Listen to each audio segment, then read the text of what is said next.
ঘটেছে। চলমান আন্দোলনে একাত্মতা পোষণ করেছে নানা শ্রেণী পেশার মানুষ, বাদ যায়নি ক্রীড়াঙ্গনও। অনেক তারকা ক্রিকেটাররাই হত্যাকাণ্ডের বিরুদ্ধে সরব হয়েছেন, রক্তপাত বন্ধের আহ্বানও জানিয়েছেন কেউ কেউ। তবে চলমান এই আন্দোলন নিয়ে নীরব আছেন মাশরাফি ও সাকিব আল হাসান। তাদের এমন নীরবতা মেনে নিতে পারেনি ভক্ত সমর্থকরা। ক্ষুব্ধ ভক্তরা এবার দেয়ালে আঁকা মাশরাফির ছবি পাল্টে জোকার বানিয়ে ছাড়লেন, আর এই ছবিতে নিক্ষেপ করছেন জুতা।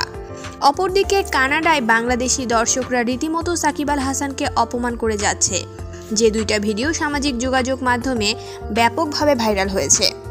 এদিকে সাকিব আর মাশরাফির সাথে ছাত্রদের এমন আচরণ দেখে গণমাধ্যমে এসে সৌরভ গাঙ্গুলি বললেন, আমি কথা বলার ভাষা হারিয়ে ফেলেছি।